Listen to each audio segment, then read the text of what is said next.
نحمده ونستعينه ونستغفره ونؤمن به ونتوكل عليه ونعوذ بالله من شرور أنفسنا ومن سيئات أعمالنا من يهده الله فلا مضل له ومن يضلله فلا هادي له ونشهد أن لا إله إلا الله وحده لا شريك له ونشهد أن سيدنا وسندنا وحبيبنا وشفيعنا محمد صلى الله عليه وعلى آله وأصحابه وبارك وسلم. أعوذ بالله من الشيطان الرجيم. بسم الله الرحمن الرحيم. لقد كان لكم في رسول الله أسوة حسنة. آمنت بالله صدق الله مولانا العظيم. إن الله وملائكته يصلون على النبي يا أيها الذين آمنوا صلوا عليه وسلموا تسليما. اللهم رب الحل والحرام ورب البيت الحرام ورب المشعر الحرام ورب الركن والمقام أبلغ لسيدنا ومولانا محمد منا السلام. میری تمام شاعری پھول ہی پھول ہو گئی. میری تمام شاعری پھول ہی پھول ہو گئی.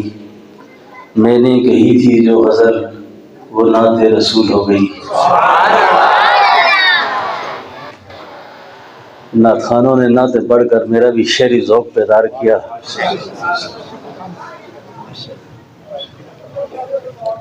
میری تمام شاعری پھول ہی پھول ہو گئی. میں نے کہی تھی غزل جو نعت رسول ہو گئی. بن کے خدا کے مہمان جب گئے وہ عرش پر. بن کے خدا کے مہمان جب گئے وہ عرش پر. چاندنی تب سے آپ کے پاؤں کی دھول ہو گئی. چاندنی تب سے آپ کے پاؤں کی دھول ہو گئی. تھپکیاں دینے آ گیا آپ کا سایہ کرم. تھپکیاں دینے آ گیا آپ کا سایہ کرم. ان کے گناہگار سے جب کوئی بھول ہو گئی. ان کے گناہگار سے جب کوئی بھول ہو گئی. داد میرے ضمیر نے دی میری نعت پر مجھے. داد میرے ضمیر نے دی داد میرے ضمیر نے دی میری نعت پر مجھے. یوں میری قیمت سخن وصول ہو گئی. مفتی حیدر علی صاحب کے ذوق کو خوب گرما دیا اس شعر نے. فرماتے ہیں میں یہ شعر دوبارہ پڑھوں. مقرر کا مطلب دوبارہ کہیں. داد میرے ضمیر نے دی میرے بیان پر مجھے. داد میرے ضمیر نے دی میری نعت پر مجھے. یوں میری قیمت سخن مجھ کو وصول ہو گئی. کچھ نہیں مانگتا شاہوں سے یہ شیدا تیرا. کچھ نہیں مانگتا شاہوں سے یہ شیدا تیرا. ان کی دولت ہے فقط بس نقش کفے پا تیرا. ایک بار اور بھی بطحا سے فلسطین میں آ. راستہ دیکھتی ہے مسجد اقصی تیرا. ایک بار اور بھی بطحا سے فلسطین میں آ. راستہ دیکھتی ہے مسجد اقصی تیرا. لوگ کہتے ہیں کہ سایہ تیرے پیکر کا نہ تھا. لوگ تو کہتے ہیں کہ سایہ تیرے پیکر کا نہ تھا. ارے میں تو کہتا ہوں کہ جہاں بر پہ ہے سایہ تیرا. وما ارسلناک الا رحمت للعالمین. پورے قد سے جو میں کھڑا ہوں گرنے نہیں دیتا مجھ کو سہارا تیرا. یہ شعر احمد ندیم قاسمی مرحوم کے ہیں۔ دوستوں، میں آپ سے ایک بات عرض کروں، جس شخص نے حضور سے وفا کی ہے، اللہ نے اس کی زندگی کو 4 چاند لگائے ہیں۔ جنہوں نے حضور سے یا حضور کے صحابہ سے بے وفائی کی ہے، داستانوں میں بھی ان کا نام باقی نہیں رہا۔ یہ احمد ندیم قاسمی جو تھے، ملحد قسم کا آدمی تھا، ساری زندگی الحاد کو لکھا، بے دینی کو لکھا، اور اس کی ترویج اور اشاعت میں جنگ میں کالم لکھا کرتا تھا۔ ہدایت کے فیصلے اللہ کے پاس ہیں۔ کوئی ایسی ادا اس کی اللہ کو پسند آئی، اس نے زندگی کے آخری دور میں نعت لکھنا شروع کر دی۔ نعت لکھنی تھی کہ احمد ندیم قاسمی کی زندگی بدل گئی، اور کسی بات کی، نعت کی، بیان کی، واعظ و نصیحت کی قبولیت کا اندازہ لگانا ہونا، یہ دیکھیں کہ اہل حق کی زبانوں پر، وہ منبر و محراب پر وہ چیزیں بولی گئی، پڑھی گئی وہاں پر۔ تو احمد ندیم قاسمی نے خوب لکھا، پھر خوب لکھا۔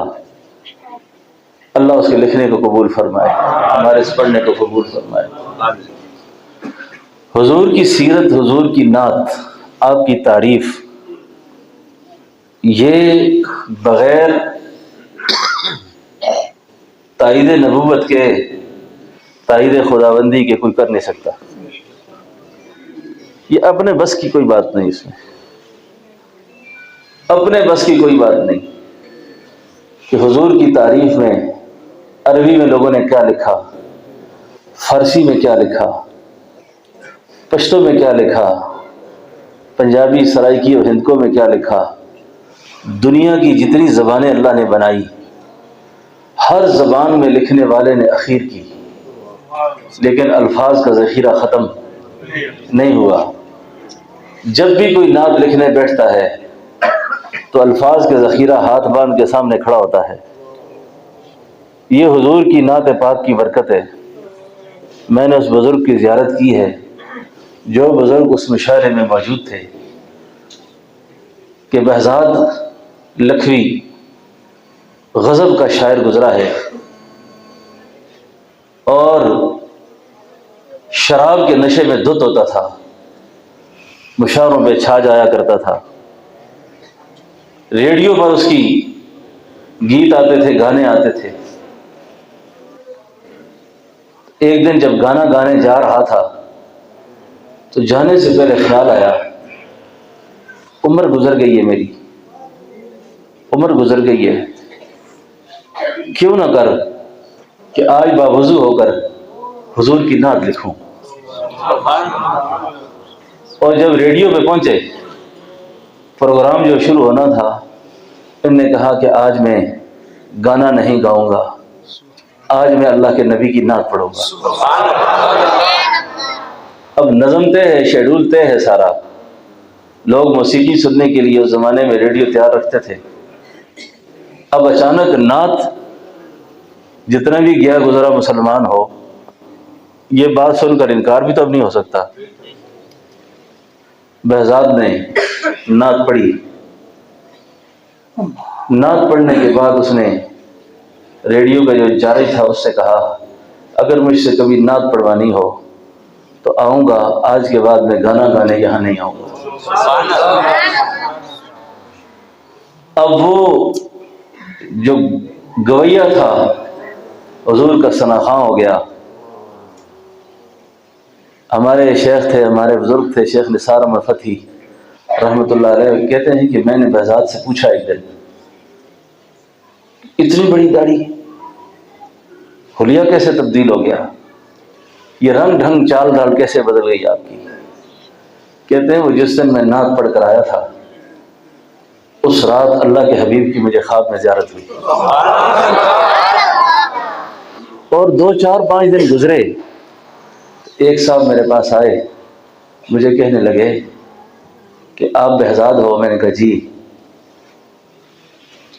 کہا مجھے اللہ کے حبیب کی زیارت ہوئی ہے، آپ نے فرمایا بغداد کو کہو مدینہ آ جائے، اور اگر آپ مدینہ طیبہ کا قیام چاہیں تو آپ کے سارے اخراجات میرے ذمہ ہیں، آنا جانا رکھیں تو بھی اخراجات میرے ذمہ ہیں۔ تو کہنے لگا میں نے یہ کہا کہ میں آنا جانا رکھنا چاہتا ہوں، گناہگار آدمی ہوں، زیادہ طویل قیام سے کہیں اس شہر کی میری وجہ سے بے ادبی نہ ہو، بے اکرامی نہ ہو۔ دوستو، جو حضور کی نعت پڑھے، حضور کی سیرت دل و جان سے آپ سے محبت اور عقیدت کا تعلق رکھے، اللہ کے حبیب صلی اللہ علیہ وسلم کی ساتھ جب اس شخص کی جان پہچان پیدا ہو جاتی ہے، اللہ کے نبی کے ساتھ جب جان پہچان پیدا ہو جاتی ہے تو پھر وہ عام آدمی نہیں ہوتا، پھر جس کو بارگاہ رسالت کا قرب نصیب ہوتا ہے وہ ہو نہیں سکتا کہ اس کو بارگاہ خدا بندی کا قرب نصیب نہ ہو۔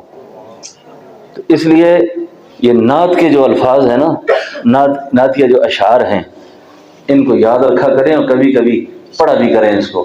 جس کو جتنا اللہ نے ترنم دیا ہو نا، اپنی تنہائی میں بیٹھ کر حضور کی نعت پڑھا کریں، اس کی بڑے فوائد ہیں، بڑی برکتیں ہیں اس کی۔ تو حضور کریم صلی اللہ علیہ وسلم کی نعت، آپ کی شان، آپ کی سیرت، جو آج کے آپ کے اس اجتماع کا عنوان ہے، یہ سیرت کہاں سے شروع ہوتی ہے؟ میں اگر یہ ذکر کروں کہ آپ کی سیرت آپ کی پیدائش سے پہلے شروع ہوتی ہے، آپ کی پیدائش سے پہلے انبیاء کی تاریخ میں، تمام نبیوں کی تاریخ میں کوئی نبی ایسا نہیں ہے کہ جس نبی پر ایمان لانے والے آپ کی پیدائش سے پہلے موجود ہوں۔ یہ آپ کا اعزاز ہے کہ آپ پر ایمان لانے والے غائب میں بھی تھے اور آپ کی پیدائش سے پہلے بھی تھے۔ اور آپ کی سیرت طیبہ کا جو آغاز ہوتا ہے، خواتین بھی تشریف فرما ہیں، وہ آپ کی پیدائش سے پہلے کیسے ہوتا ہے؟ یعنی آپ کا پیدائش دنیا میں تشریف لانا، اس سے پہلے آپ کے چرچے دنیا میں شروع ہو گئے تھے۔ کتابوں میں لکھا ہے، یہ جو عملیات کے لوگ ہیں، اس دنیا کی جو سیاحی کرتے ہیں، جنات کو قابو کرنا، یہ جتنا ٹونا ٹنچر ہوتا ہے، اس کے پیچھے کچھ نہ کچھ عمل ہوتے ہیں جو کرتے ہیں۔ ایک شخص مدینہ میں ہے، مدینہ منورہ میں،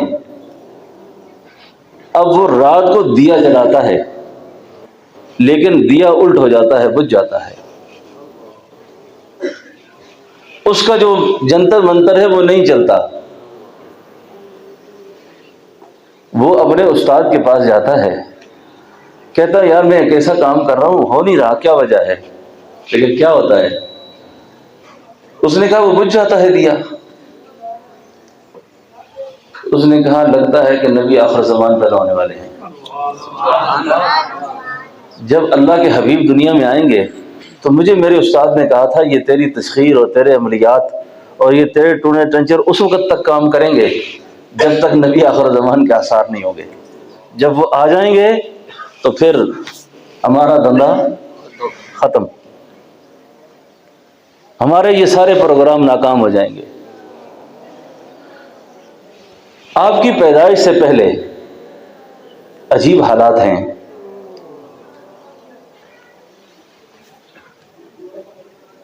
آپ کے والد گرامی، ان کا نام ہے حضرت عبداللہ۔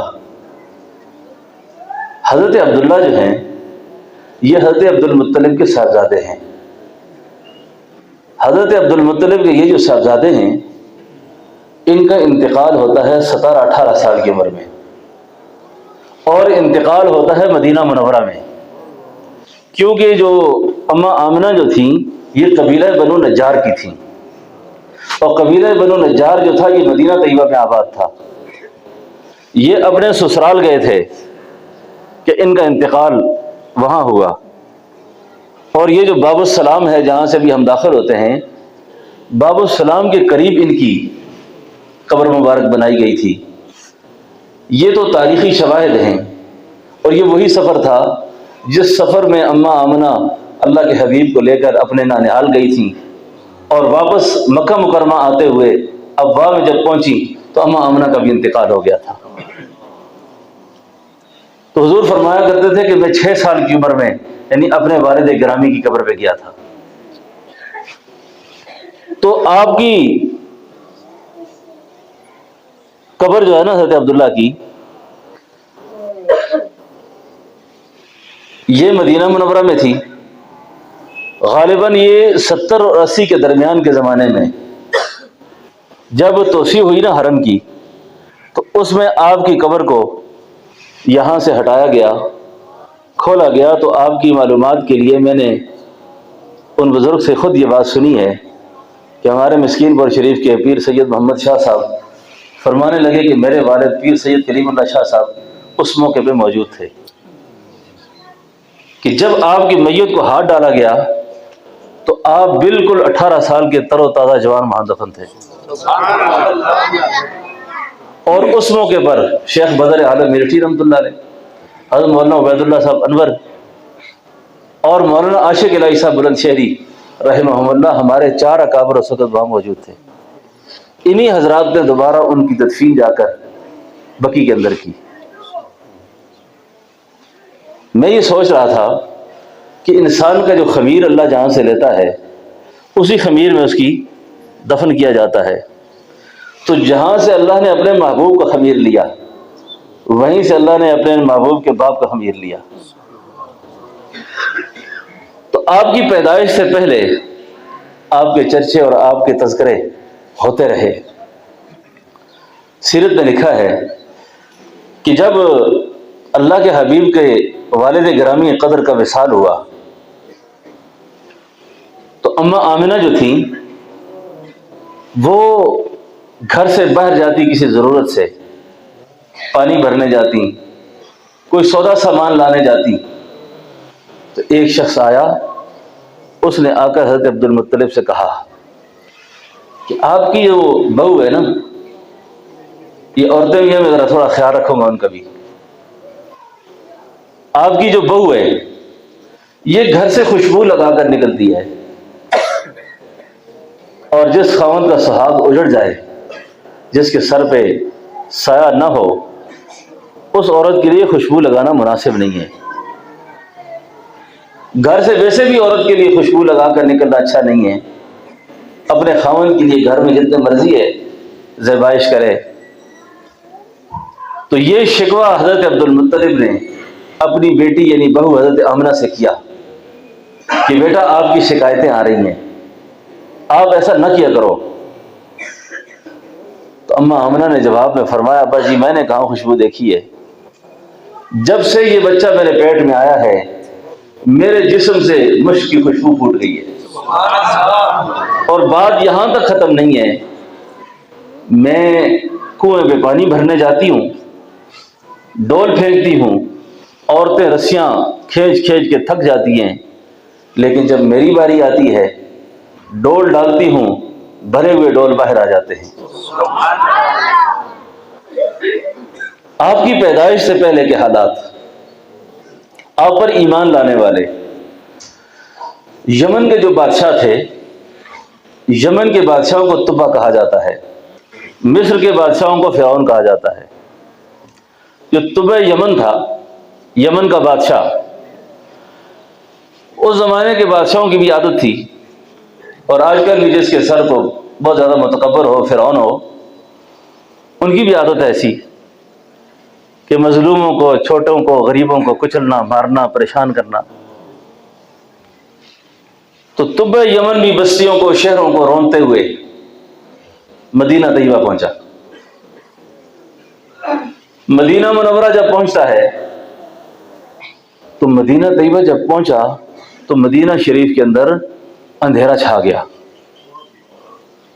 اندھیری آ گئی۔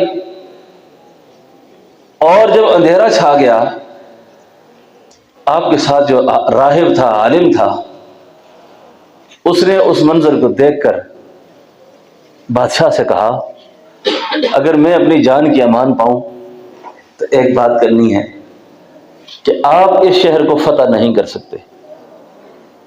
لیکن کیوں نہیں کر سکتا؟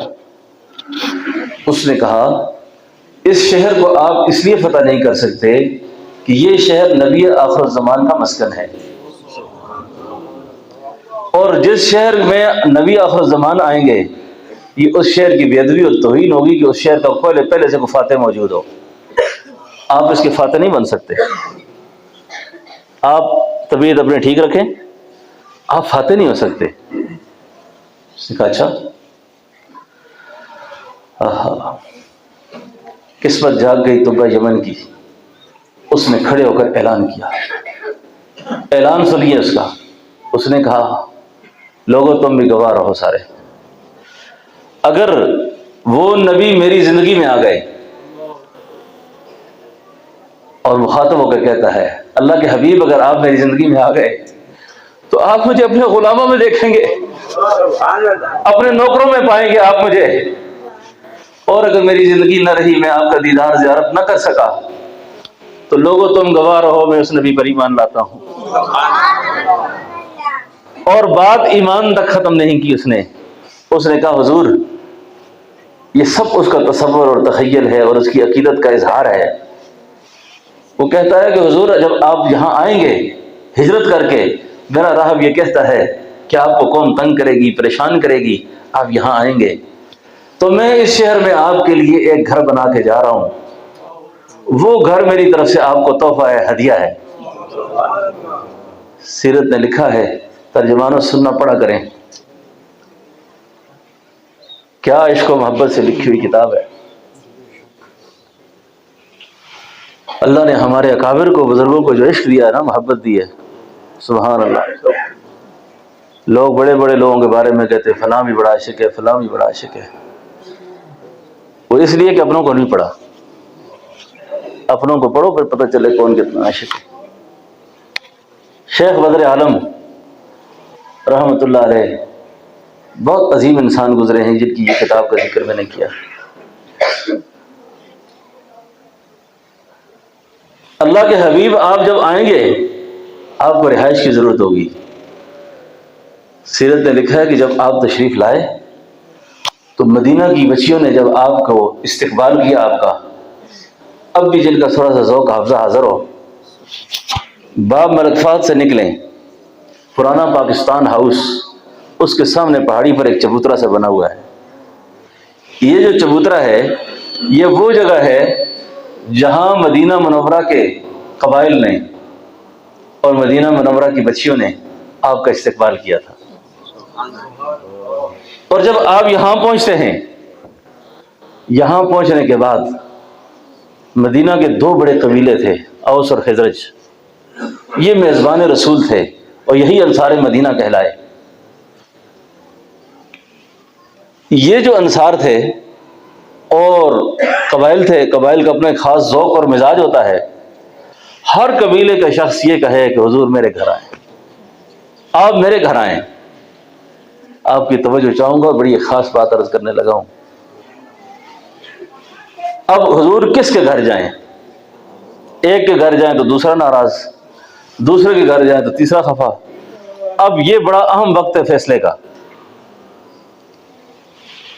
علماء نے لکھا ہے کہ اللہ نے عقل کو 100 ایسا پیدا کیا، 100 ایسا۔ ایک حصہ عقل اللہ نے آدم علیہ السلام سے لے کر تا قائم قیامت نبیوں کو، ولیوں کو، بزرگوں کو، نیک لوگوں کو، صحابہ کو، سب کو اللہ نے ایک حصہ عقل دیا، اور 99 حصہ عقل اللہ نے اپنے محبوب کو دیا۔ ایسے نہیں کہا لقد کان لکم فی رسول اللہ اسوۃ حسنہ۔ آپ کی زندگی میں کیا تھا کہ معیار زندگی ٹھہرایا کہ یہ زندگی ہے، اس زندگی کو سامنے رکھ کر چلو؟ خیر، آپ نے بڑا تاریخی فیصلہ فرمایا۔ فیصلہ یوں فرمایا کہ ایسا ہے کہ میں اس وقت اپنی سواری پہ چھوڑ دیتا ہوں بات، یہ میری سواری جہاں جا کے رک گئی، جہاں ٹھہری، بس میں اسی گھر کا مہمان ہوں۔ سواری چلتے چلتے چلتے چلتے میزبان رسول سیدنا حضرت ابو ایوب انصاری رضی اللہ عنہ کے مکان پہ جا کے رک گئی۔ سیرت نے لکھا یہ وہی مکان تھا جو تبہ یمن بنا کر گیا تھا، جو یمن کا بادشاہ بنا کر گیا تھا۔ یہ آپ کی پیدائش سے پہلے۔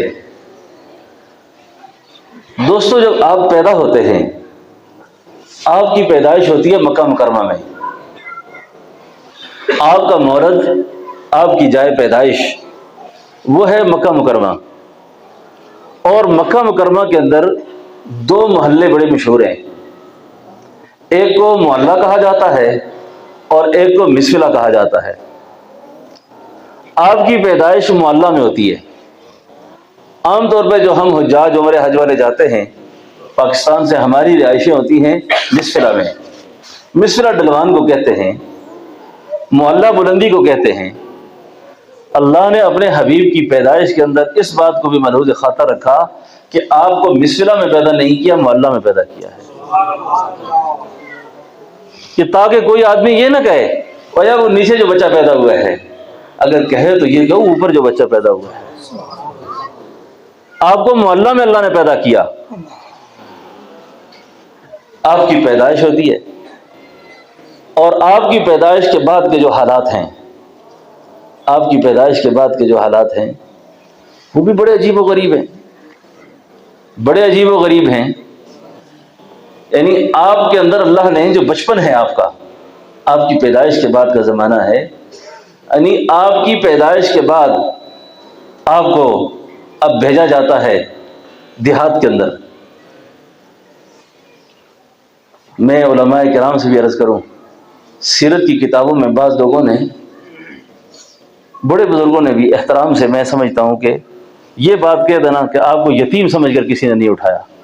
میں کہتا رہتا ہوں یہ نہ کہو، یہ نہ کہو کہ یتیم سمجھ کر نہیں اٹھایا۔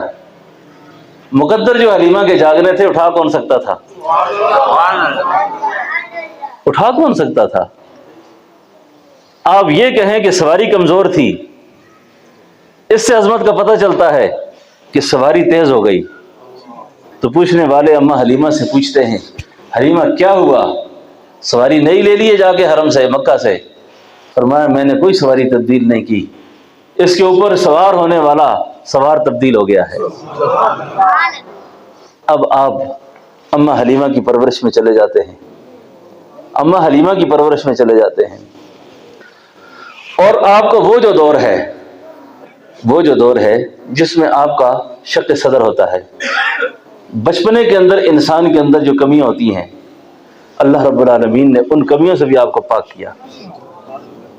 وہ خطائیں آپ کے سینہ مبارک سے نکال دی گئی، اور آپ کی ایک رضائی بہن بھی ہوئی جس کا نام ہے شیمہ۔ شیمہ، میں بھول نہ جاؤں، خواتین بھی بیٹھی ہوئی ہیں، اور آپ سے بھی ایک بات عرض کر رہا ہوں کہ یہ جو شیمہ تھی نا، یہ حنین کی جنگ میں قیدی بن کر آئی۔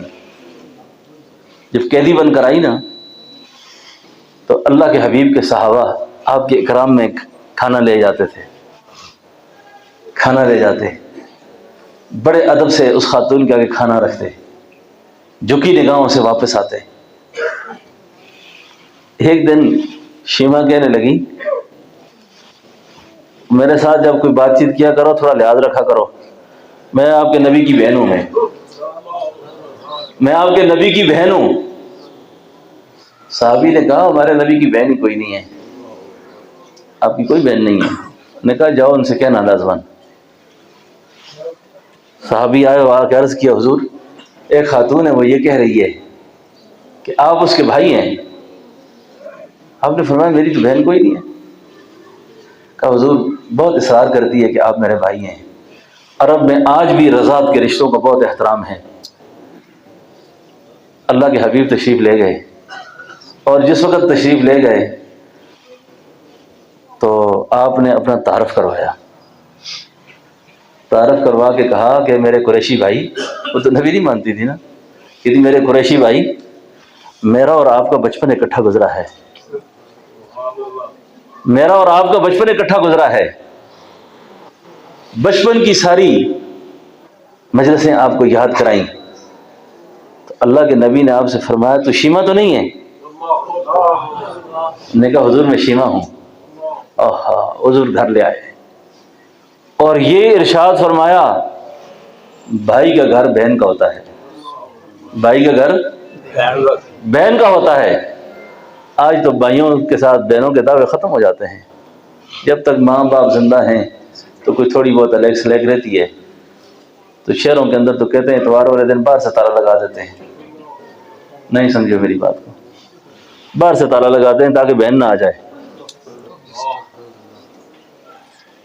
حدیث میں آتا ہے اللہ کے حبیب فرمایا کرتے تھے بہن کے گھر جایا کرو ہاتھ سے کچھ لے کے جایا کرو، خالی ہاتھ نہ جایا کرو، بہن کے اکرام میں کچھ نہ کچھ لے کے جایا کرو، بہن کا احترام کرو۔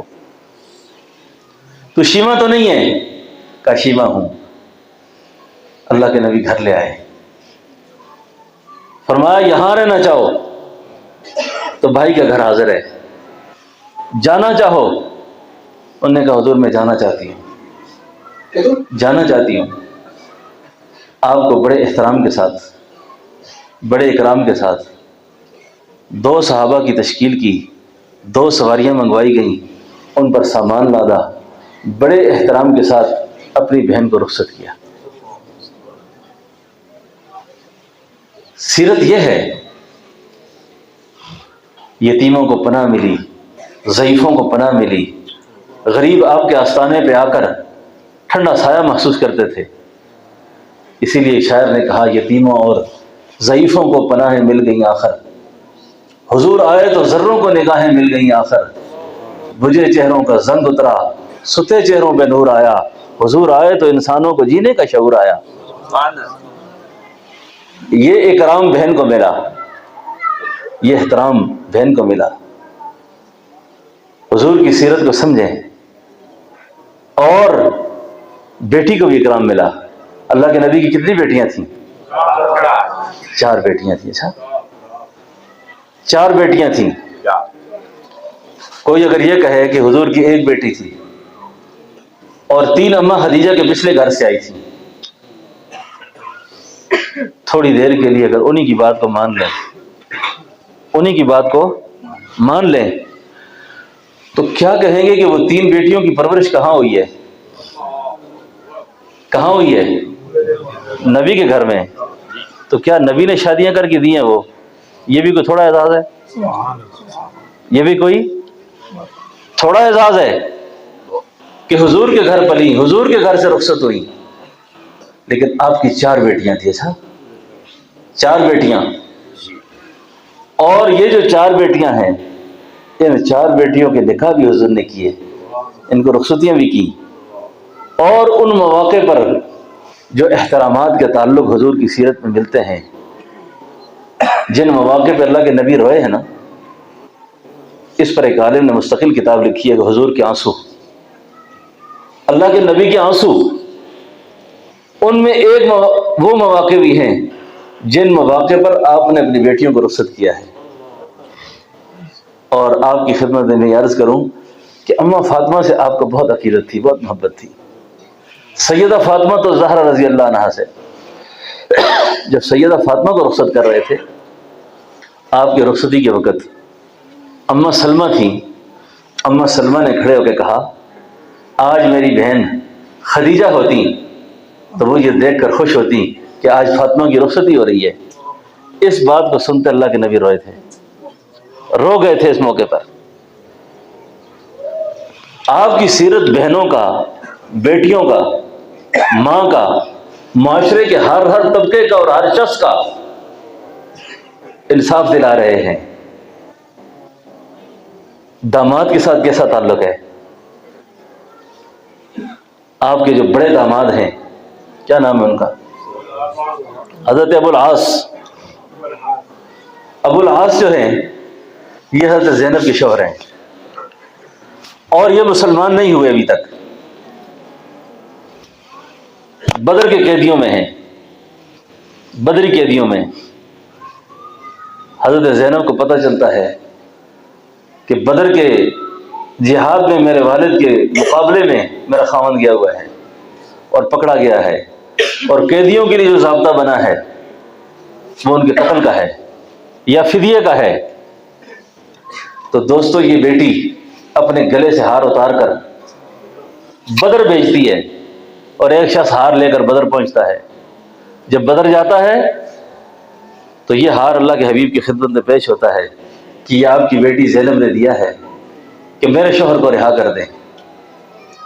یہ ہار جب اللہ کے نبی دیکھتے ہیں نا، رو پڑتے ہیں، رو پڑتے ہیں۔ آپ کو روتا دیکھ کر صحابی پوچھتے حضور کیوں روئے آپ؟ فرمایا مشورے کے لیے دوستوں کو بلاؤ، اگر چاہو مشورہ دو، میں ابو العاص کو رہا کر دوں اور اس ہار کو بھی واپس کر دوں۔ اس ہار کے ساتھ میری ایک بڑی تاریخ ہے۔ کہتے ہیں عورت کی وفاؤں کا پتہ مرد کی بیماری میں، مرد کی تنگدستی میں، پریشانی میں چلتا ہے، ورنہ عورتوں کی نگاہ جیب پر ہوتی ہے، جیب کمزور، حالات کمزور۔ اللہ کے حبیب نے کیا فرمایا؟ صحابیوں یہ ہار میری بہت ہی وفا شعار بیوی خدیجہ کا ہے، اور یہ ہار خدیجہ نے زینب کو رخصت ہوتے وقت شادی کے موقع پہ دیا تھا۔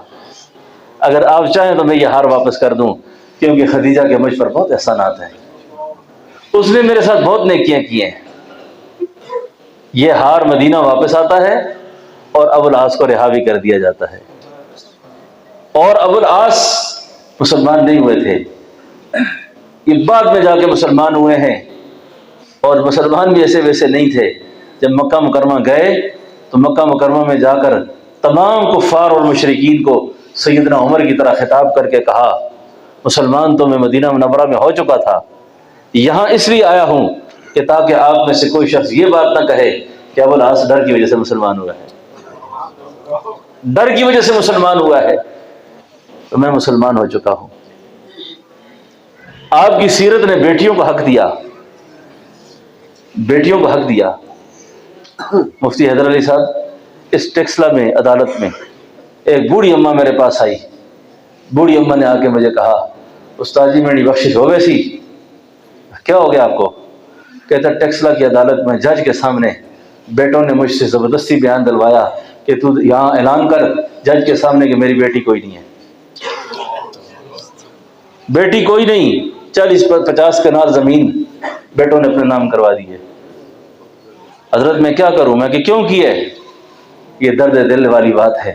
آگے سے اماں کہنے لگی استاد جی اگر میں نہ کراں تو میں روٹی کی تو کھاواں، پھر ماں مارنے ہیں، سارے مارتے تھے مجھے۔ ہائے ہائے، جو نبی بیٹیوں کو حق دے کر گئے، آج حجوں پہ بھی زور ہے، عمروں پہ بھی زور ہے، تبلیغ پہ بھی زور ہے، تسبیحوں پہ بھی زور ہے، سارے کام کرتے ہیں، لیکن بیٹیوں کو حق نہیں دیتے، بہنوں کو حق نہیں دیتے۔ یہ حضور کی سیرت کے بالکل خلاف ہے، اللہ کے نبی کی تعلیمات کے بالکل خلاف ہے۔ یہ حضور تو بیٹیوں کے لیے رحمت بن کر آئے تھے، بہنوں کے لیے رحمت بن کر آئے تھے۔ تو یہ آپ کی سیرت ہے، یہ آپ کا وہ روشن کردار ہے جس پر ہمارا اگر عمل آئے گا تو ہماری زندگی سنورے گی۔ اور عظمت تو رسول کی کافر بھی مانتے ہیں، عظمت تو دشمن بھی مانتا ہے، نہیں مانتا تو یہ باتیں نہیں مانتا۔ وہ جو بات اس کے نفس کو ٹکر مارتی ہے نا، جو بات اس کے مزاج کو ٹکر مارتی ہے، اس بات پہ وہ عمل نہیں کرتا۔ نہ عظمت رسول دشمن بھی مانتا ہے، کفار بھی مانتے ہیں۔ حضور کی شان میں نعتیں لکھی ہیں کفار نے، آپ کی تعریف میں بڑے بڑے مضامین لکھے گئے ہیں، لیکن کفار نے نہیں مانی تو سیرت نہیں مانی، سیرت کو نہیں مانا۔ تو دوستو آج کا یہ سیرت النبی کا جلسہ، آج کا یہ خواتین کا اجتماع اور مردوں کا اجتماع، یہ ہم سے مطالبہ کرتا ہے کہ ہم اپنی زندگی میں حضور کی سیرت کو لے آئیں۔ اور اللہ کے حبیب کی سیرت کا بہت بڑا حصہ ایسا ہے، ہمارے بزرگ تھے ڈاکٹر عبدالحی صاحب عارفی رحمۃ اللہ علیہ، وہ فرمایا کرتے تھے صرف زاویہ نظر کو بدلو، وہ چیز تمہاری سنت بن جائے گی۔ زاویہ نظر بدل لو اور زاویہ نگاہ کو تبدیل کرو، وہی سیرت پر عمل ہو جائے گا۔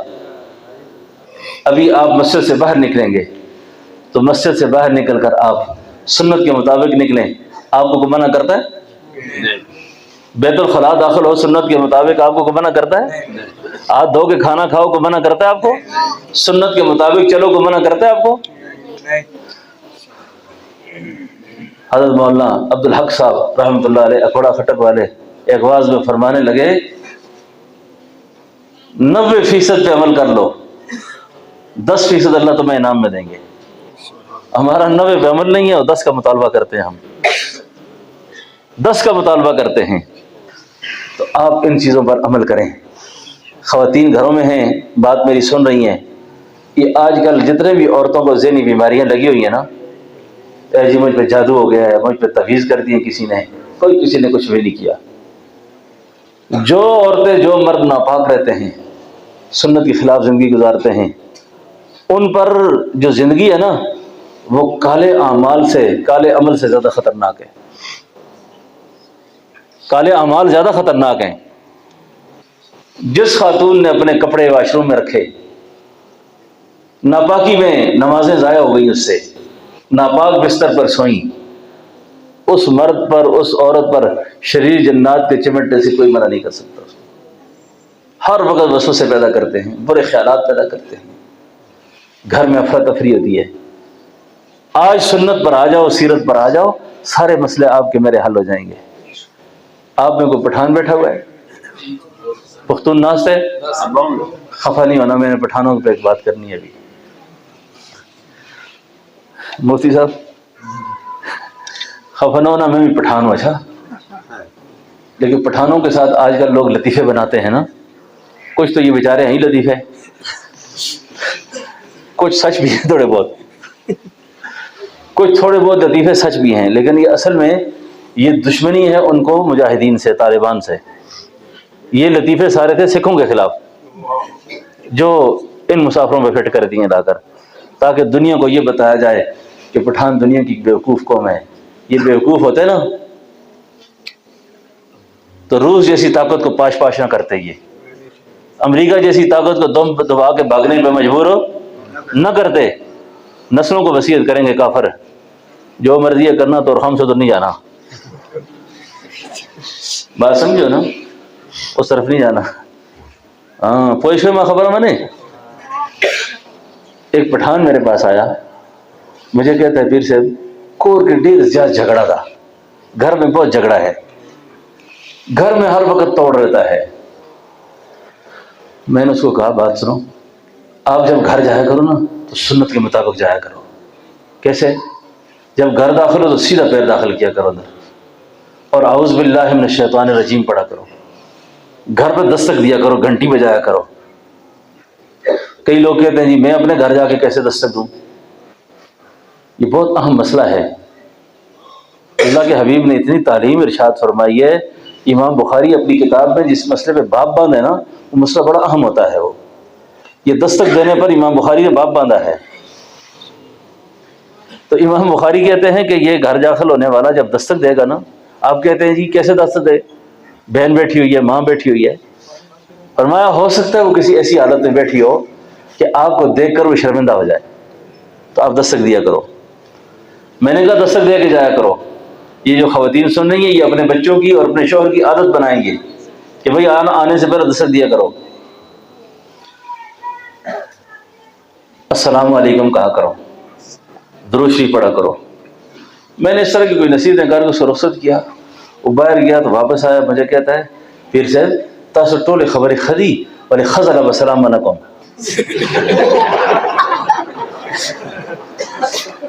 آپ کی ساری باتیں ٹھیک ہیں لیکن بیوی کو سلام میں نہیں کر سکتا۔ پٹھان اگر بیوی کو سلام کرے قیامت نہ آ جائے۔ بات سمجھو؟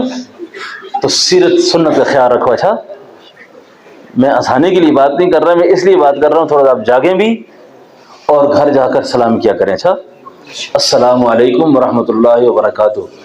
اور آپ جب ایسا کہیں گے شیطان کہتا ہے اب اس گھر میں میرا کوئی حصہ نہیں ہے۔ بھئی یہ سیرت ہے بس۔ اب آپ بیت الخلاء جاتے ہیں، بایاں پیر اندر کریں، دایاں پیر باہر رکھیں۔ اب جب آپ باہر نکلتے ہیں نا تو سیدھا پیر باہر نکالیں. آج میڈیکل یہ کہتی ہے کہ جس آدمی کو ہارٹ اٹیک ہوتا ہے نا تو وہ دائیں کروٹ گرتا ہے. وہ کہاں کیسے گرتا ہے؟ اگر آپ واش روم میں جا رہے ہیں نا اکثر، کیونکہ عارضہ آدمی کو تقاضا ہوتا ہے، تو اس مرض کے اندر ایسے ہی ہوتا ہے کہ آدمی کو پہلے کوئی تقاضا پیش آتا ہے، وہ دوڑنے کی کوشش کرتا ہے. تو اگر اس کا پاؤں سیدھا باہر ہوگا تو یہ کیسے گرے گا؟ دائیں کروٹ گرے گا نا. اور جب باہر نکل رہا ہوگا تو پھر کیسے گرے گا؟ دائیں کروٹ گرے گا. پھر تو یہ سنت کی اتباع کی برکت ہے. کریں گے نا انشاءاللہ ایسا؟ ٹھیک ہے، اس طرح کیا کرو. اچھا، تو انشاءاللہ آپ جب ایسا کریں گے تو سیرت پر عمل ہو جائے گا. اور جس آدمی کا سیرت پہ عمل ہوگا، شیخ زکریا رحمۃ اللہ علیہ فرماتے تھے کہ جس شخص نے تنہائی میں سنتوں کا اہتمام کیا، تنہائی کی سنتیں، ان کو مستقل باب ہے تنہائی کی سنتوں کا، ان کا اہتمام کیا، اللہ رب العالمین اس شخص کو بارگاہ رسالت کا خاص قرب عطا فرما دیں گے اور اس کو خاص نسبت نصیب ہو جائے گی. اور 3 باتوں کو بڑی تاکید سے فرمایا کرتے تھے: موت کو کثرت سے یاد رکھو، موت کو کثرت سے یاد رکھو، سنت کا اتباع کرو، اور اللہ کے حبیب پر درود شریف پڑھا کرو. ٹھیک ہے نا؟ انشاءاللہ ایسا کریں گے نا؟ اللہ پاک سے دعا ہے اللہ پاک میری حاضری بھی قبول فرمائے، آپ کی حاضری بھی قبول فرمائے. آپ سب حضرات اپنے شہر کے سارے معزز علماء کرام ہیں، اپنے علماء سے رابطہ رکھو. اچھا، علماء سے رابطہ رکھا کرو، علماء سے اپنی جان پہچان پیدا کرو، علماء کے ساتھ اٹھنا بیٹھنا پیدا کرو. سمجھ آ رہی ہے میری باتیں آپ کو؟ انشاءاللہ اس کی برکت سے آپ کو بہت کچھ سیکھنے کا ملے گا. اور اپنی مسجدوں میں جا کر علماء کرام سے پوچھا کرو کہ میں اس سنت پہ عمل کرنا چاہتا ہوں، اس کا کیا طریقہ ہے، سونے کا کیا طریقہ ہے، کھانے کا کیا طریقہ ہے. ٹھیک ہے نا؟ تو ان چیزوں پہ عمل کرنے کی کوشش کریں. اچھا، اور آخری بات عورتوں سے درخواست کرتا ہوں، دن بھر میں عورتوں کے کئی سارے مسائل میرے پاس آتے ہیں. عورتیں اپنے سونا بیچ کر گھر کی چیزیں بیچ کر ایک رافضی کے پاس یہاں پر اس شہر میں جا کر عملیات کے نام پر بہت پیسہ لوٹا کے آ گئی، بہت زیادہ پیسہ لوٹا کے آ گئی. عقائد بھی گئے، اعمال بھی گئے، عقیدے پہ بھی وار ہوا. تو مجھے کہتی اب خامون مجھے مارتا ہے، میں نے سونا بیچا ہے، اس نے لاکھ روپے لے لیے مجھ سے، لاکھ روپے لے لیے مجھ سے، میں کیا کروں ابھی؟ تو عورتوں سے میری درخواست ہے، اللہ کے حبیب جب رات کو سویا کرتے تھے، اماں عائشہ صدیقہ فرماتی ہیں رضی اللہ عنہا کہ آپ بستر استراحت پہ آ کر 3 سورتیں پڑھا کرتے تھے: سورہ اخلاص، سورہ فلق اور سورہ ناس. اور آپ اپنے ہتھیلیوں پر جب دم کرتے تھے تو ہتھیلیوں پہ آپ کے لعاب مبارک بھی لگتے تھے، تو ان کو آپ ایسے پورے جسم پر پھیر دیا کرتے تھے. تو جس آدمی کو یہ وہم ہو کہ مجھ پہ جادو، جنات اور اس طرح کا ٹونا ٹنچر ہے، نظر کا شکار ہوں، تو وہ ان 3 صورتوں کو پڑھا کرے، ان 3 صورتوں کو پڑھا کرے اور استغفار کی کثرت کرے. تیسرا کلمہ جو ہے نا، لا حول ولا قوت الا باللہ، یہ بہت زیادہ اکثیر ہے. اس کو معمول میں رکھو، درود شریف کو معمول میں رکھو، اور ان 3 صورتوں کو کثرت سے پڑھنے کا اہتمام کرو. انشاءاللہ اس کی برکت سے اللہ پاک بڑے بڑے فتنوں سے آزاد فرمائیں گے. اللہ جل شانہ میری آمد کو قبول فرمائے، آپ کے سننے سنانے کو. ربنا تقبل منا انک انت السمیع العلیم.